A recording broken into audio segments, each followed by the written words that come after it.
শুরুতেই ডাকছে অশরীরী আত্মাদের। এই ব্যাপারে ইসলাম কি বলে, এটি মুসলমানদের জানা অত্যন্ত জরুরি। যারা এই ভিডিও করেছেন তারা কি ভুল করছেন তা জানতে পারবেন আজকের ভিডিওতে, যেখানে কোনো কিছু বের হলেই সেটা ট্রেন্ডিংয়ে চলে যায় ও মানুষকে খুব দ্রুত বশ করে ফেলে। সেখানে দাজ্জালদের ফিতনা আপনার জন্য খুবই সহজ হয়ে যাবে। প্রিয় দর্শক, আর কেউ যেন হলুদ ও পানি দিয়ে এই ট্রেন্ডিং ভিডিও না করে। অবশ্যই সচেতনতার জন্য ভিডিওটি শেয়ার করে দিবেন এবং আপনি এই ভিডিও করেছেন কিনা সেটা অবশ্যই কমেন্ট করে জানাবেন। তো চলুন বেশি কথা না বলে জানিয়ে দেই হলুদ ও পানি দিয়ে ভিডিও বানানো সে তান্ত্রিক পদ্ধতির কথা। রাসূলুল্লাহ সাল্লাল্লাহু আলাইহি ওয়াসাল্লাম বলেছেন, তোমরা দাজ্জালদের ফিতনা থেকে আল্লাহর কাছে আশ্রয় চাও।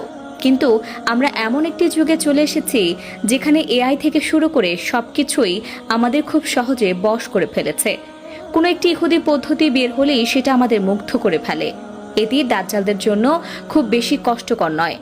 দাজ্জাল আমাদের এমন এমন ফিতনার সম্মুখীন করবে যা দেখে আমরা মুগ্ধ হয়ে যাব এবং পথভ্রষ্ট হব। তাই সময় থাকতে নিজেকে সতর্ক ও অন্যকে সতর্ক করতে হবে। হলুদ ও পানির মিশ্রণ নিয়ে যে ট্রেন্ডিং চালু হয়েছে সেটা আমাদের মুগ্ধ করলেও এর পেছনে রয়েছে এক ভয়ঙ্কর পরিকল্পনা। না জানার কারণে আমরা এই ভুলগুলো করে ফেলি। চলুন এবার জেনে নেই এই হলুদ ও পানির মিশ্রণ কোথা থেকে আসলো। হলুদ জল ট্রেন নয়, এটি একটি আত্মা জাগানোর নিষিদ্ধ তান্ত্রিক রিচুয়াল।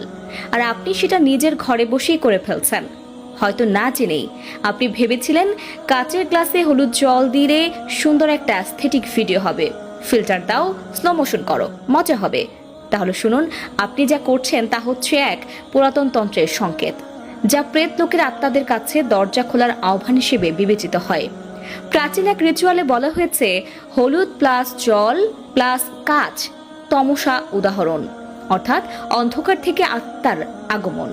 এই রিচুয়ালের তিনটি স্তম্ভ: এক কাচ আত্মার প্রবেশ পথ, দুই জল আত্মার চলাচলের মাধ্যম, তিন হলুদ আত্মাকে আহ্বানের সংকেত। আর আপনি সেই আহ্বানকারী। হ্যাঁ, আপনি ডাক দিয়েছেন, যদিও আপনি তা জানেন না, কিন্তু তারা জানে কে ডেকেছে। এরপর কি হয়? প্রথম দিন মনে হবে কিছু একটা ঠিক হচ্ছে না। দ্বিতীয় দিন ছায়া দেখবেন অথচ কেউ থাকবে না। তৃতীয় দিন আয়নার দিকে তাকাতে ভয় লাগবে। চতুর্থ দিন জানালার পাশে নিঃশ্বাস পড়ার শব্দ। পঞ্চম দিন মাথা ভারী, ঘুম উধাও, শরীর দুর্বল। সবচেয়ে ভয়ঙ্কর ব্যাপার, এই রিচুয়াল একবার চালু হলে কেবল রুকাইয়া ও বিশেষ কিছু আমল দিয়েই বন্ধ করা যায়। আর আপনি যদি এই ভিডিও আবার বানান, প্রতিবারই নতুন এক ছায়া, নতুন ভয়াবহতা আপনার দিকে ধেয়ে আসবে। ইসলামের দৃষ্টিতে তোমরা শয়তানের পদাঙ্ক অনুসরণ করো না, নিশ্চয়ই সে তোমাদের প্রকাশ্য শত্রু। সূরা বাকারা